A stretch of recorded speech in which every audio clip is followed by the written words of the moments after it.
Alright, hello everybody. Some of you may know me, some of you may not. My name's Joe Parmer. Um, I want to take the time to share a story with y'all. It's a story that still to this day makes me cry inside that I uh, ever got to the point that I did. My story is about suicide, and I feel that maybe my story can save somebody else like the way I did. Basically, I grew up with disabilities and all that, and I was on multiple medications growing up. Well, when I finally turned 18, I decided I'm done taking medication. I want to be normal. I don't want to be on medication. I felt that I could be stronger without it, and I was. And I graduated in 2006, got a job, been there ever since. I'm the oldest person in my area. But the thing is that after I got off my medications and stuff like that, and I started being happier, without it, I could focus more, I didn't need to be mellowed out as much. I just enjoyed the love life. Well, I started meeting more and more new people, started pissing off more people, started getting hate, all this because I wanted to be me. People didn't like that I was so nice, this, and that. I care too much. Like, I'm always willing to help everybody, and that was the problem is I could help like 20 people at a time, and I had so many problems I needed to work out myself.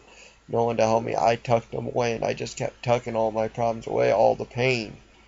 Something bad would happen, I'd tuck it away. It was like when I was a child, my great grandma died. I dealt with it, I tucked it away. I eventually got over it. But the hardest thing that still affected me, even through all the pain, was in 2002. My best friend, my dog Sam, was put to sleep 2 days after my birthday. People realize, oh, it's just a dog. But when you grow up with problems and he's put to sleep after your birthday, you know, it's hard knowing that you go through your birthday knowing your best friend's going to be put to sleep, even though he's not suffering no more. It's still hard. It affected me. It still affects me. I still can't say goodbye, even though I know he's happier. But there will come a point when I will be able to let go. But the thing is until then, I just keep on going. I think happy thoughts. And the thing is that I've had so much bad stuff happen since my dog Sam passed that it's getting harder and harder for me to cope with and move on. And I just thought maybe this might help y'all. Like, I've been to the point to where as I said before, that I boxed all my problems away in a file cabinet basically in my mind. I put everything in like file cabinets. I stored away. And this one was basically a cabinet that I locked like bad thoughts away and, problems in another drawer that I'd get to later, but later never came. And a lot of the problems I'd forget all about it, but they were never resolved. And I let them get to the point to where there was nights that I just laid in my bed staring at my ceiling and the thoughts would just come. The thoughts, they wouldn't stop.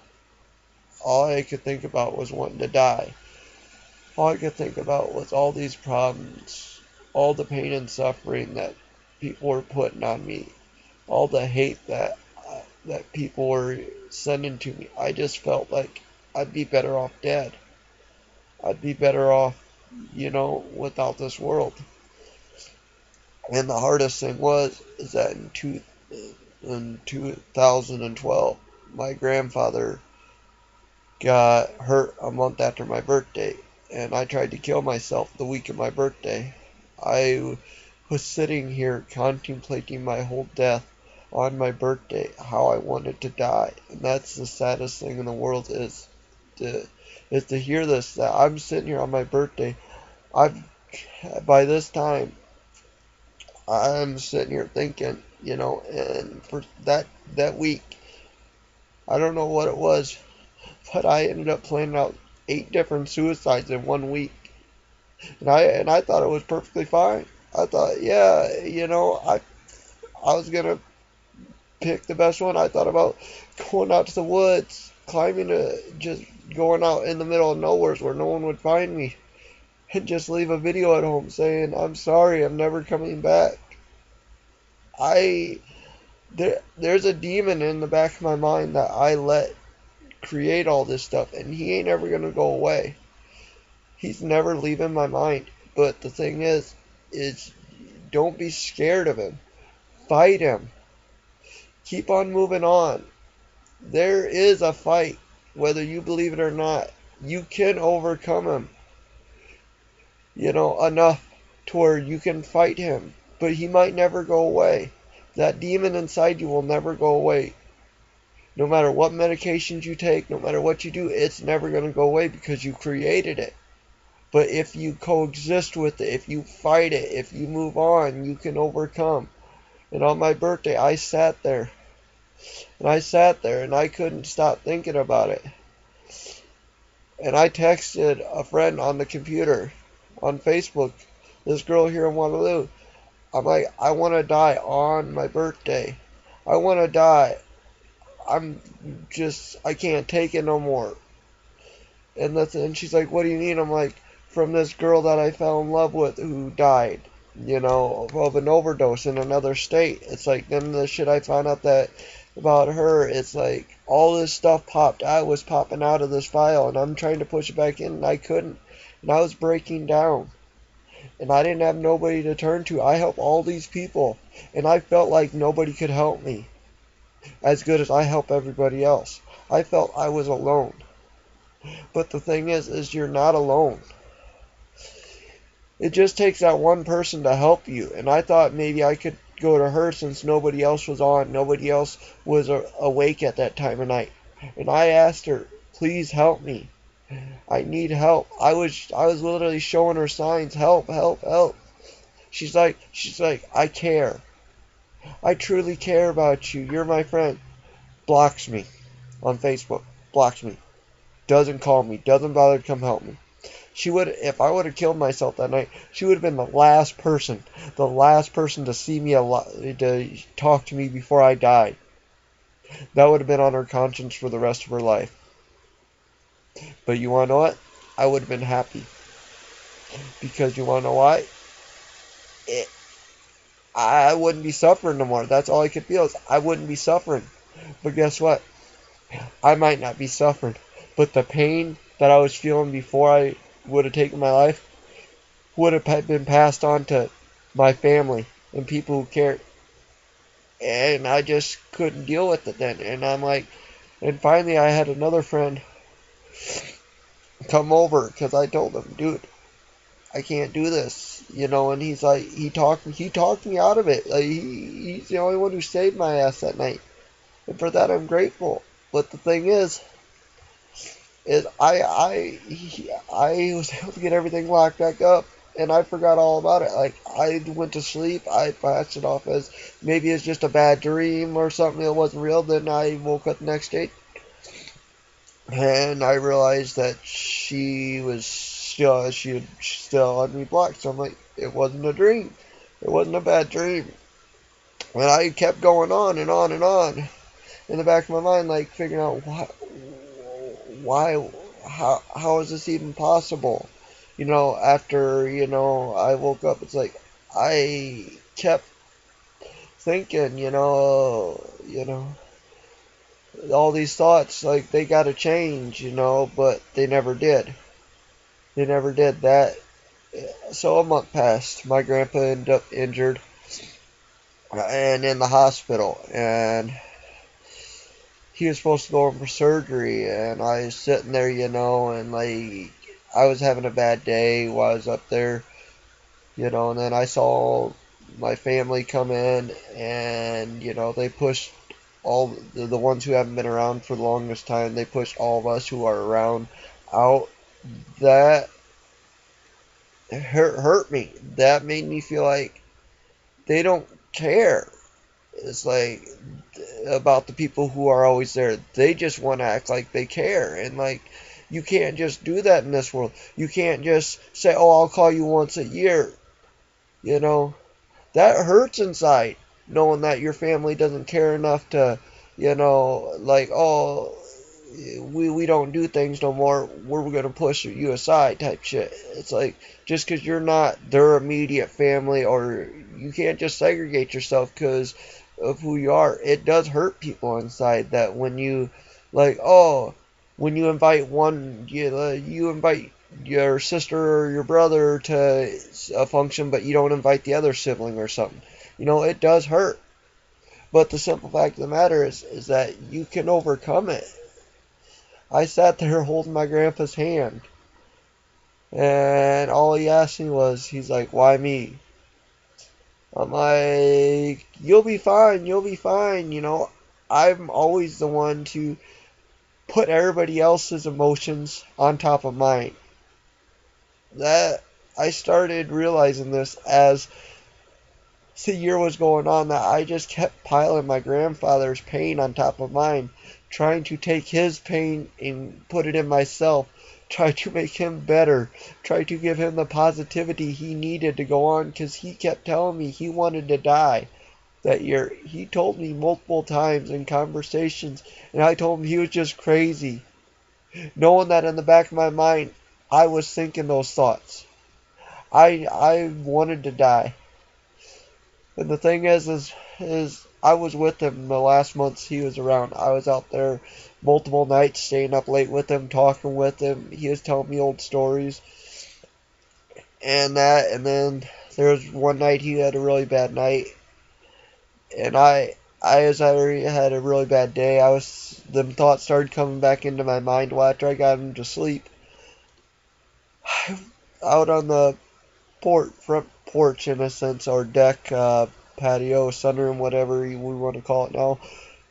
My grandma was sitting there, and the thing is none of my family knew that I thought about suicide. And this would have been midsummer when I was out there talking to her, and I had thought about it a few times that week.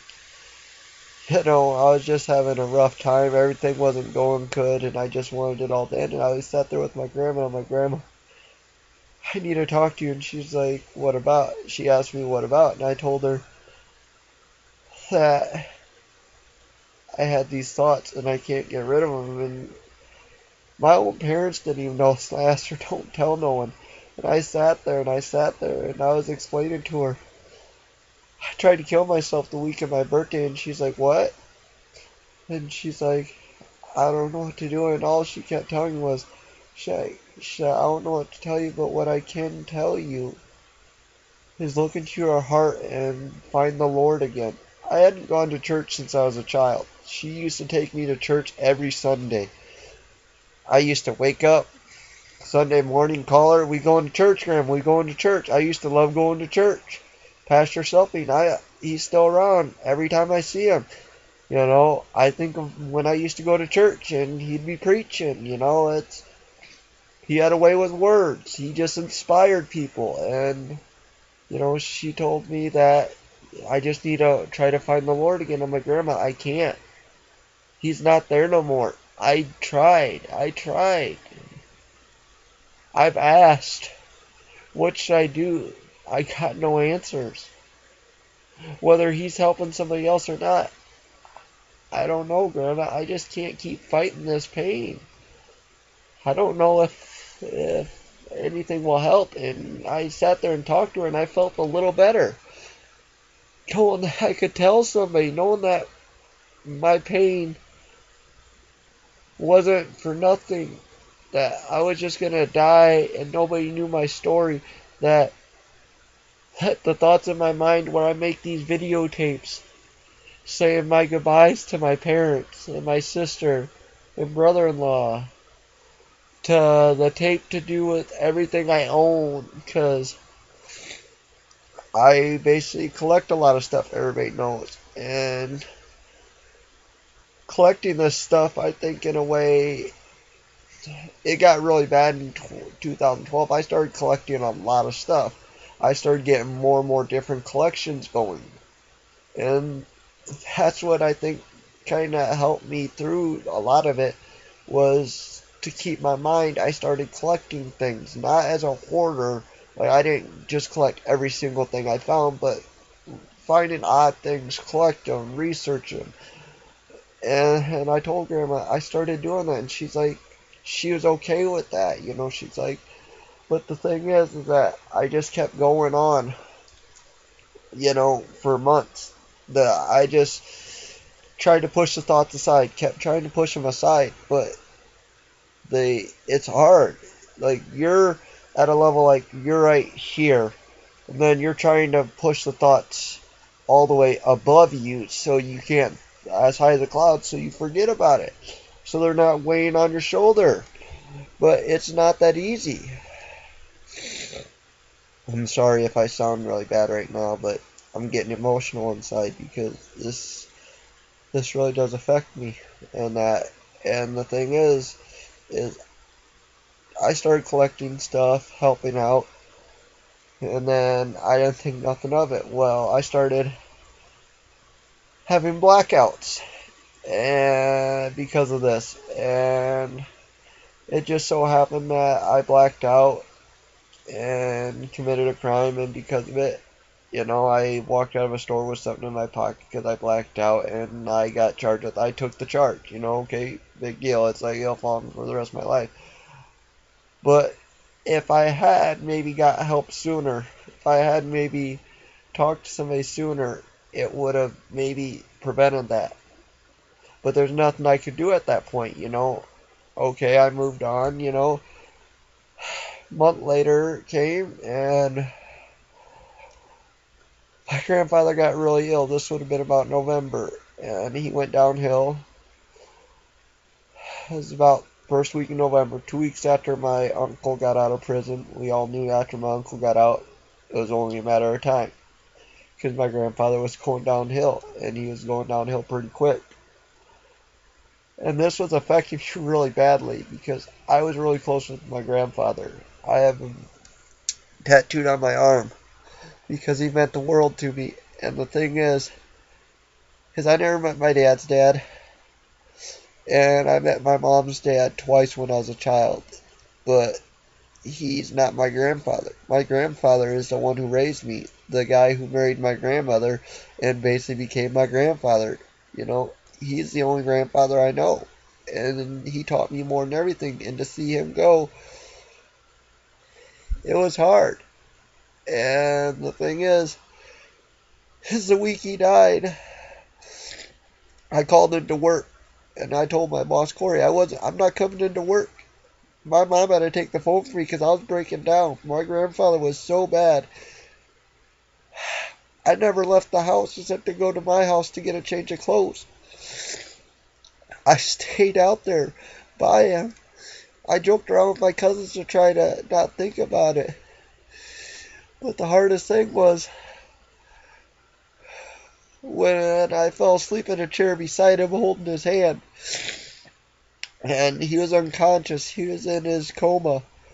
And I was sitting there right beside his hospital bed at the house. And when I was watching a Western on TV and I woke up, and I realized I had a little bit of drool on my shirt, and I laughed. And I told my pop to quit drooling on me while we're watching a Western. And I told him, and I stood up. And I looked over to him, I'm like, hey, you ready to get you an ice cream sandwich or something? Because he loved ice cream, even though I knew he was already gone. And the thing is I held his hand, and I went to sleep for 3 hours. Not even 3 hours. It was about 3 a.m. I went late in the chair. My aunt told me she was going to sit there. My mom woke me up at 6 a.m. and when she said my grandfather died, I woke up and I saw him take his last breaths. from his lungs, and a part of me broke so badly inside. I I couldn't I just couldn't imagine. Like, no, no, he's not gone. And the thing is is it got worse and worse and worse. The thoughts really progressed at that point. The anger towards my family at that point, it was just a whole bunch of emotions were playing that week. And the thing is that after he died, I buried him with a pocket watch with a dime on the back, because I told him, as long as you have this dime, you'll never be poor. Because he always complained he was poor, because he always had money in his pocket, because he was a farmer. He was a scrapper. He always had a couple $100 in his pocket in case he found a deal to make some money. And to this day, this is the band off the watch I buried him with that says, "I love you with all my heart," on the watch. And the time inside the watch is the time he died, I said it to. And the thing is that night after he died, I sat there and I laid on the air mattress and I cried.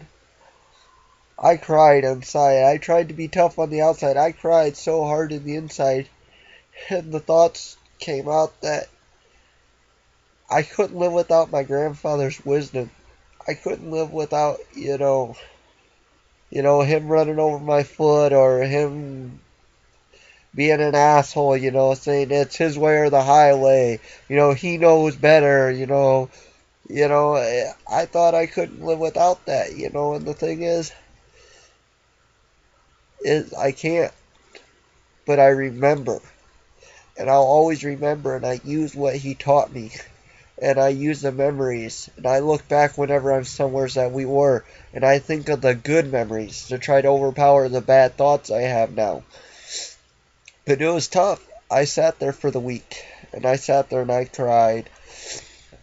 And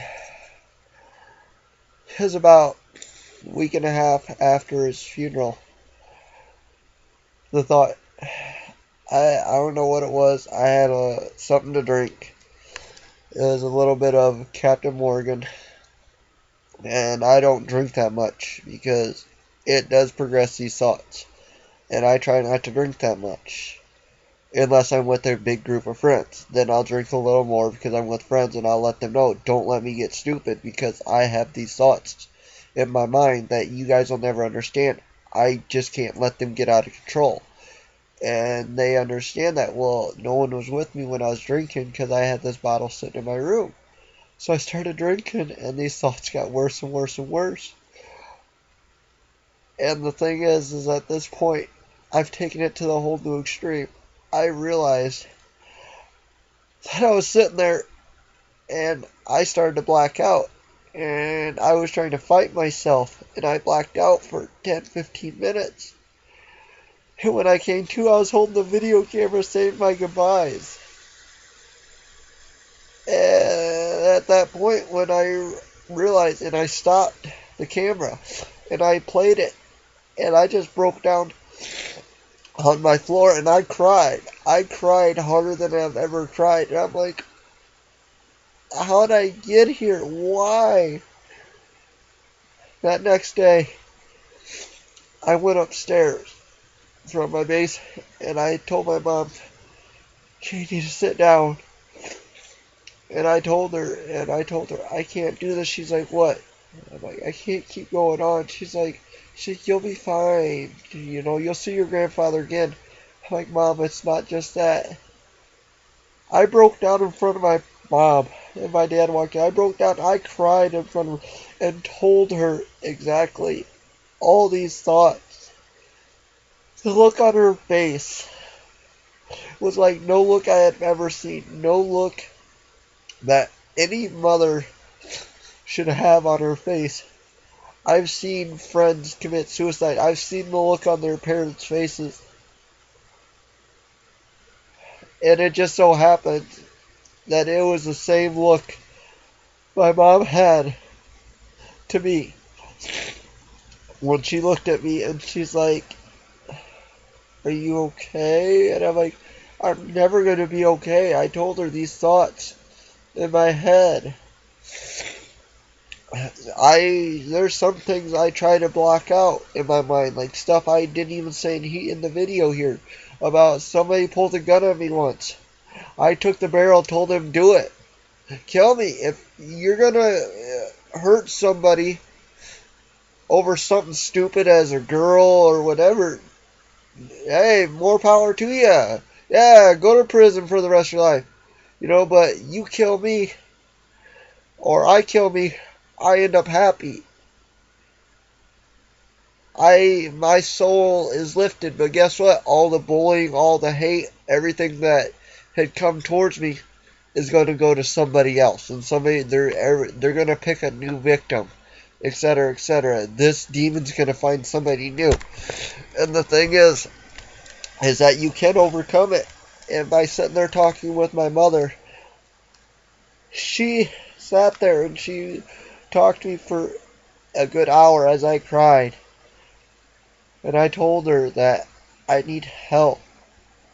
I don't know what else to do, Mom. She's like, she's like, she's like, well, I'm on depression meds, your grandmother is, and your sister is, because my grandfather took a toll on all of us. It was taking a toll on all of us big time, because we were the ones dealing with him the most out of the whole family. And the thing is that she's like, well, we can get you on a medication to help out, or just get you into someone. I'm like, I don't know if I want to be on medication. I was scared to get on depression meds, because I didn't know how they would affect my thoughts. If it would make me like when I was a child, where it mellowed me out. I didn't want to be like I was mellow. I wanted to be me again. And I didn't want to have these thoughts. And finally, she got me in to see a lady. And the lady talked to me. And when I started telling her this stuff, that I had like 8 fully planned out suicide, and a couple half planned out thoughts that I had. And she's like, she had never heard anyone talk detail about, saying your goodbyes to your friends and family on tape to be played at your funeral and all this stuff. And I talked to this lady, and I told her I was going to tell my parents to sell all my stuff, donate it to a museum. I was going to say my goodbyes to my friends. I was going to say my goodbyes to my friends and family that these are the people I hate. These are the ones that you cannot trust. And like the thing is I do got hate for some people, but the thing is I always hate people for the bad thing they've done to my family I care about, my grandparents, etc. But the thing is that I told her that hate does not coexist with my depression. I told her that's just normal hate that you have for anyone who screws immediate family you care about. But I sat there and I went in at least once a month to start out with, and every month I'd go in there and I'd sit with her and I'd tell her a little more. And when I'd be telling her this, she took my blood pressure, and the one thing and it was high. She's like, that's not good. We need to calm you down. We need to try to get this leveled out. Finally, the second visit, she's like, we're going to put you on antidepressant paroxetine. And I took it for a year. It took about a week to take effect on me, but I didn't have the thoughts no more. The thoughts started to subside. They started to go mute. But I told her is that when I was taking the meds, my anger started to get a little more aggressive, but I told her I can control that. I am able to control myself finally. It had been a couple years since I'd been like this. And she's like, well, that's good. We're here to help you. And I'm like, and talking to somebody after I cried to my mom. To this day, whenever there's something wrong, she sees the sign and she'll ask me, do you need to talk about something? And I'll tell her. And I'll tell her a lot of things. But there's some things I still don't tell her because I'm afraid that, these thoughts that still come back. They still come back every day. I've had a breakdown this year on my birthday, April 24th. I held my dog Sam in my arms and I told her, I love you. You're not far gone. And I even tell that to the doctor I see. I tell him now that I was holding my dog in my arms and I didn't cry for the first time. I held my dog Sam's ashes for the first time. I didn't cry. And I knew that I'm overcoming this. And I've been on the antidepressants for a year. And he is basically like, and he found out that I took myself off them. And he's like, that's not a good thing. I'm like, I think I only need to be on them when I'm having a breakdown. Because I got myself to the point to where I'm not alone. I can go to my parents now, knowing that they know the pain that I feel inside. I can go to my friends, certain friends, and be like,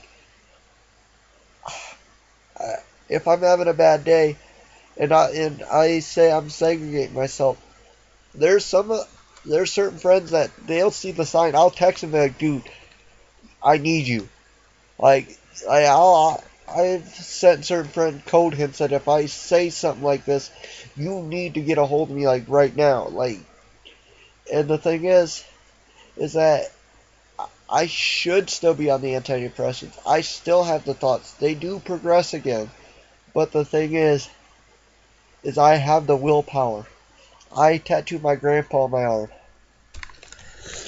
I just got a tattoo for my grandmother, who just passed away. That took a toll on me too. But the thing is I learned my grandfather, who was married to my grandma who just passed away, the one I never met, my dad's dad, used to beat my grandma and stuff like this. But the thing is one thing I learned from my grandma, she volunteered. She fed homeless. She volunteered at the mental health institution. The thing is that she was strong. She wore her pain on her arm. She didn't show emotion. She saw someone in need, she helped them. And the thing is that's who I am. I realize that I gotta overcome my own pain in order to help everybody else. My story is that you're not alone. Even I can relate to you. I can help somebody in some way. Maybe this message will help you realize that the demons in your mind may always be there.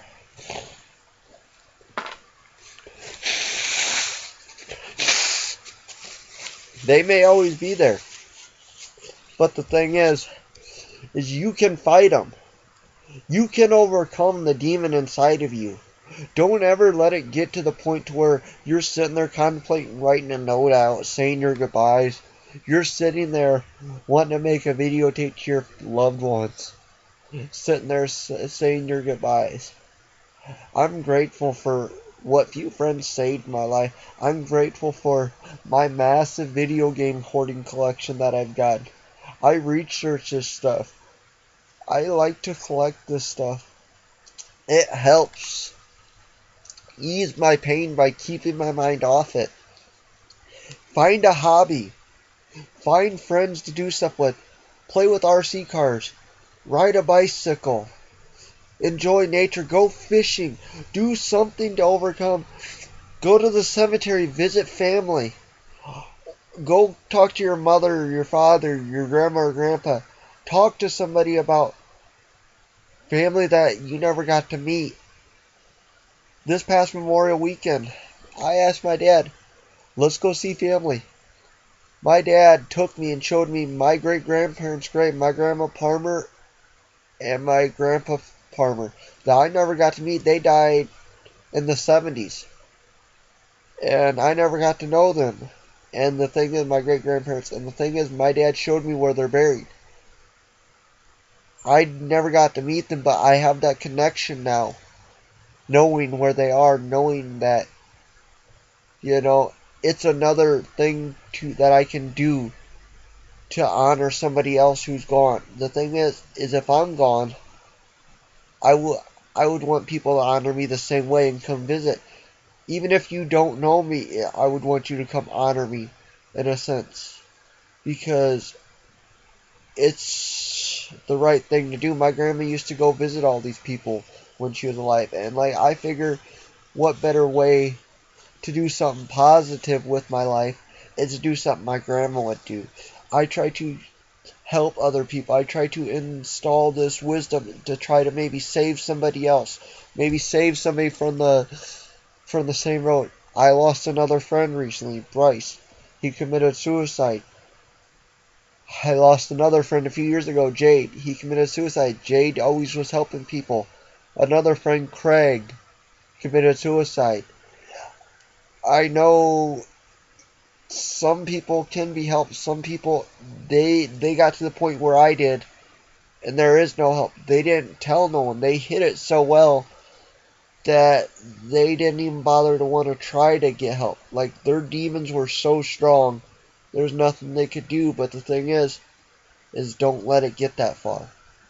Don't let every emotion in your body overpower yourself. Don't sit there and say, I want to die. You hear somebody say, I want to die. You turn around. I don't care if you know them or not. You're walking down the street and you see a guy sitting on the street and he's sitting there and he's got his hands over his head and he looks like he's meant severely depressed. You're like, hey man, or hey woman, you alright guy? Talk to them. Maybe they're a soldier who's got PTSD syndrome that's depressed. Talk to them. Don't be afraid. Don't be afraid to say, hey, I can take a stand and help somebody. Or, hey, I can overcome this. Because you can. You have the willpower. You can find it inside you. Even if you can't, find a hobby. Find something to do.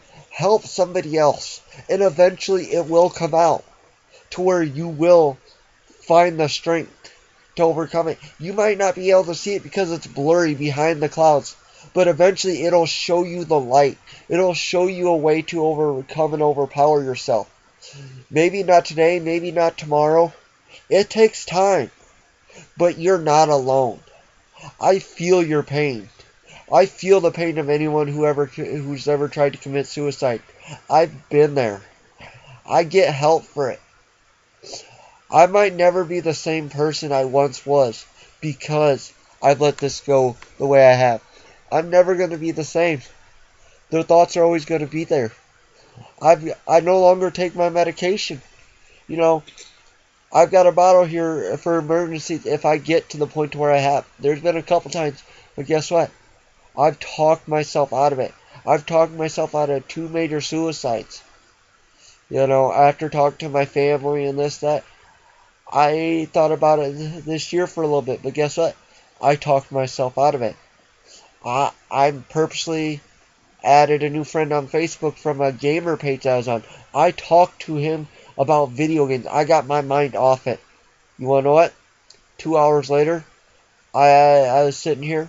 I was like, why was I upset earlier about? Guess what? I forgot about it. I purposely made a friend. I purposely made a connection with somebody I didn't know in another state. Actually, he's in another country. And that he's in Australia. I did some trading with him. Guess what? I have that connection with somebody in another country now that I call a friend. And you want to know what? I'm thankful for that. I made a friend and I forgot about my pain. Make a new friend. Don't let the pain overcome you. You got the power to survive. You got the will to go on.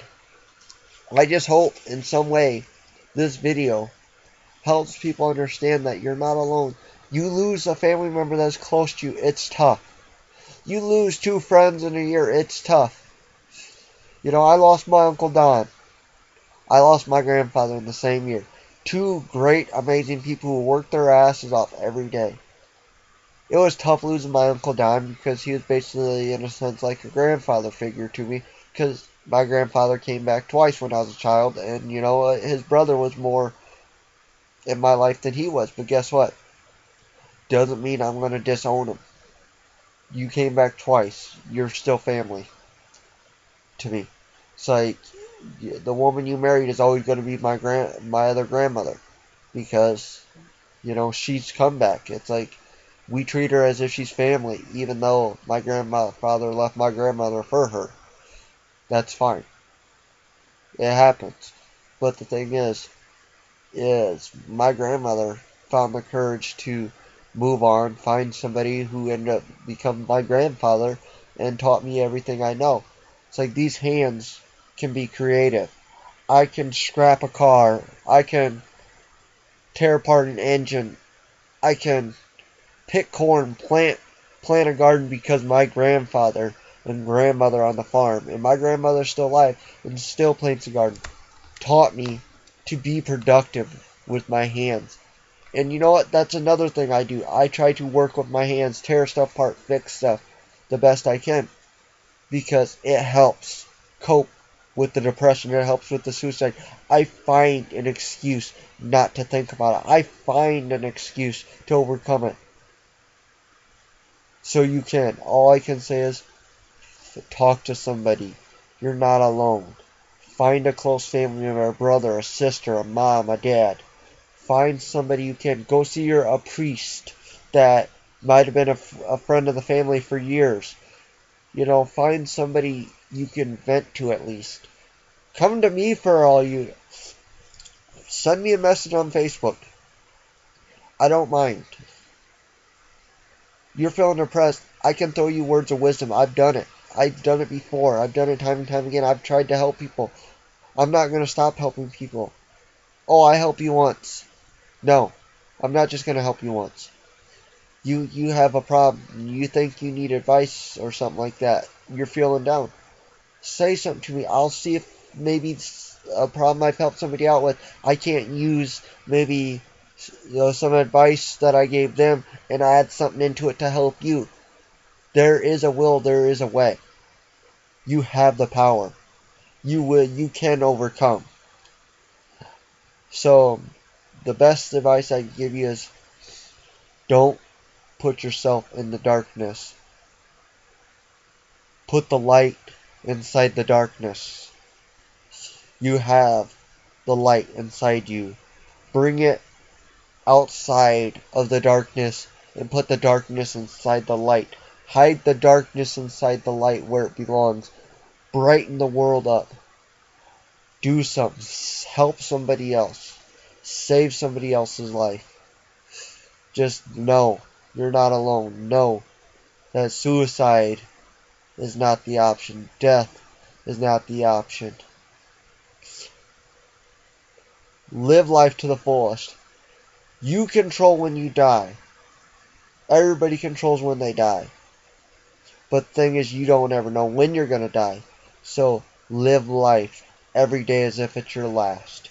Enjoy life. Make a friend. As my friend Ty would say, go down the street. Talk to some random stranger you see walking down the street. Make friends with some old person. Find out their story. Do something with your life. But don't think depression. Don't think that you're alone. Be creative. Make a friend. Don't push anyone down. Don't bully anybody. Don't say, oh, that person can't talk well or that person can't spell. I can't spell worth shit. Guess what? I don't care. You want to know why? Because I stopped caring a long time ago what others thought. I only think what I think. What I think now, my new outlook on life, is I can live life. I can be productive. I have the power to overcome. And so do you. I would like to thank everybody, friends, family, new friends, people of Waterloo, people of the world who are going to see this. You will overcome in time. In a way, cry. Let your pain out. Let people see your pain. Don't be ashamed of the pain you feel. Because there's somebody out there like me who will be there for you. Who will understand. Who will help you. But the only thing I can say is, if there is a will, there is a way. There is no I can't. There is I will. There is I will survive. I will overcome. So for this, I thank you all for taking the time to watch this.